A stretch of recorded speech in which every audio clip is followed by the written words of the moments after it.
This has been an interesting discussion thus far, and it'll continue into the afternoon. But we're tackling a very, very complicated topic. How do you deal with gun violence that's taking place on the streets of our cities? The solution is going to be found in the cities. It's going to be from the mayors. It's going to be from the police chiefs. Washington, D.C. is not going to be much help in this effort, unfortunately, and many state legislatures, quite frankly, are just as bad.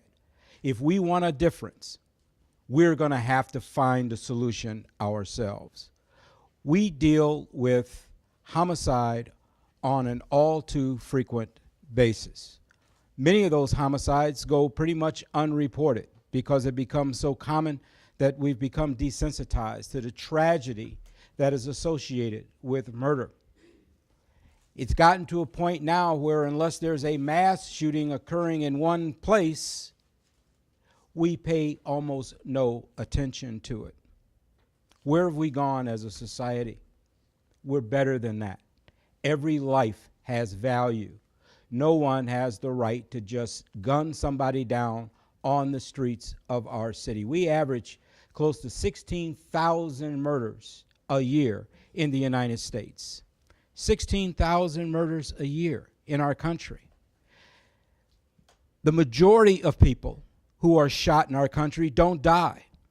And we hardly ever talk about those people that suffered life-changing injuries as a result of gun violence. This has to stop. It has to stop now.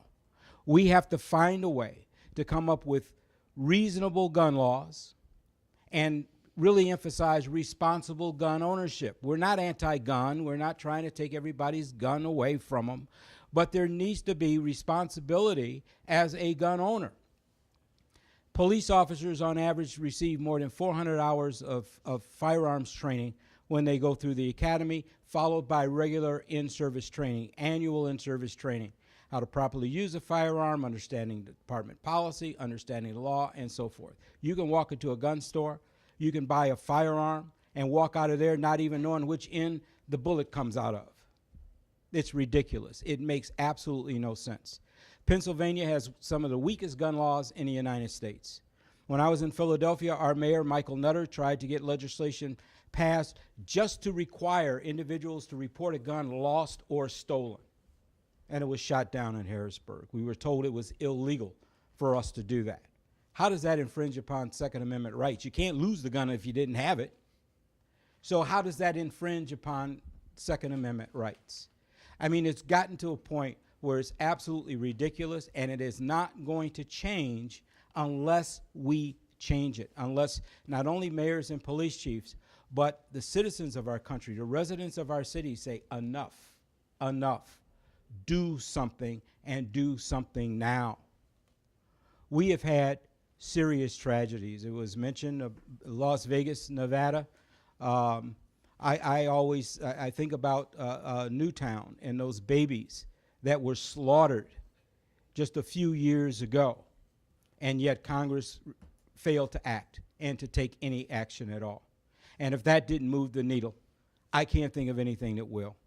So it's up to us to come together and do something about it. People should be able to go to church or synagogue and pray without fear of getting shot. Kids ought to be able to go to school without worrying about somebody walking in there and taking their lives. People should be able to go to a nightclub and be able to have a good time without worrying about somebody coming in and opening fire and killing them. And a person ought to be able to go to a bank or work in a bank without worrying about getting shot. I mean, we have to change what's going on in our country now. And it seems like the longer this goes, the more incidents that occur, the more desensitized we become to it.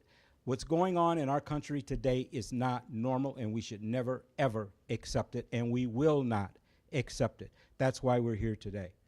And thank you all for being here. This is just the start. There'll be many more meetings to come in the future, and there'll be actions taken. Summer is on us now, and we know that with summer and warm weather is going to come increased gun violence. So we're not only talking about some of the long-term solutions, we're sharing information about strategies that we can deal with what's happening now and to minimize the loss of life. So thank you again for being here. It's really an honor to co-chair this with Mayor Cranley and to be a part of this great organization, the U.S. Conference of Mayors. Thank you. You're going to hear some other great folks, including someone who's become our mayor across the country, dealing with the Tree of Life Synagogue massacre, Bill Peduto from Pittsburgh, in a few minutes. I, too, have had a mass shooting. In fact, just in September in Fountain Square in Cincinnati at the Fifth Third headquarters, world headquarters of our state's, I think, largest bank that's headquartered in Ohio, we had a mass shooting. And in fact, Whitney Austin, who was shot 12 times in that incident, is here today and is participating in our panel discussion this afternoon. We as mayors are deeply frustrated that we're the only country in the civilized world, and the first world, if you will, that has this level of gun violence, and it's getting worse. As Mayor Kapsakevich said earlier today, Columbine was 20 years ago, and as awful as that was, it pales in comparison to the number of people killed in Las Vegas at one concert. So the problem's getting worse, not better, since Columbine. And those of us like myself, I was still in school when Columbine happened. I was in law school. And we want to fix it. We're trying to fix it. And we have three major topics. One, the U.S. attorneys are here. We have the great Ben Glassman and Ken Parker from our office in Cincinnati, who do great work working with our Chief Isaac, who is here from Cincinnati, our police chief, and all of our local enforcement, ATF, et cetera. And that's existing enforcing laws. And we're talking about that today to make sure we're doing best practices. And it's extremely effective. And our crime rate always goes down when we do a big arrest, that is a joint arrest with the federal officials. But two other issues that we're talking about today and we intend to pursue. First, Mayor Kapsakevich's idea of using our purchasing power of guns and bullets for our police departments across the country to come up with simple ideas of we will only buy guns from a company that, say, for example, doesn't sell cop killer bullets. Just one idea. We haven't committed to that strategy, but those are the kinds of strategies we're discussing today.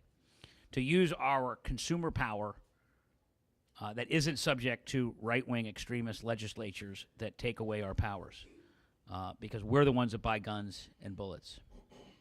The second thing and there is Whitney, who I mentioned a minute ago, who survived our mass shooting just a couple months ago. The second thing we're talking about is the need for legislative change in this country and in our state.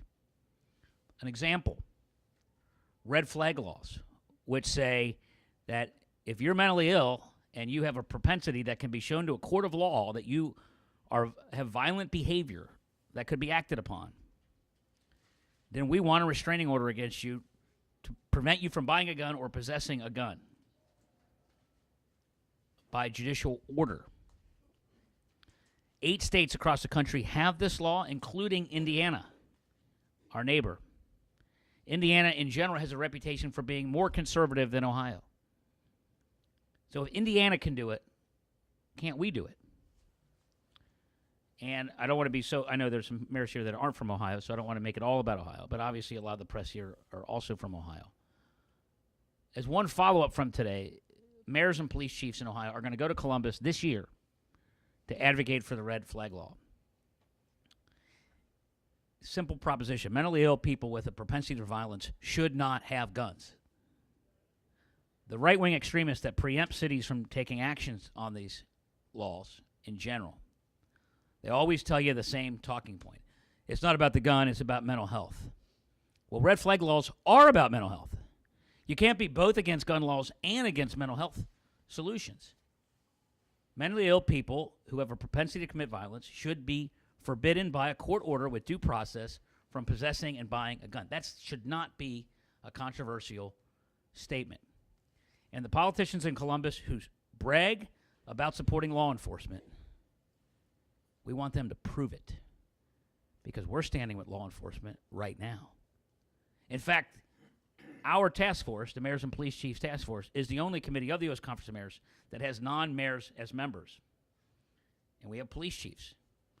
And we're only going to present ideas that have the support of law enforcement. There may be other ideas that we support individually, but as a group, with our chiefs, we're going to have solutions that law enforcement endorses.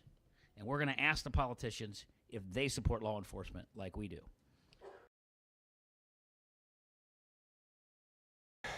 Every town put out a press release stating that they would be representing the city of Pittsburgh through all of the civil lawsuits that should be challenged, or that would challenge the laws that we enacted.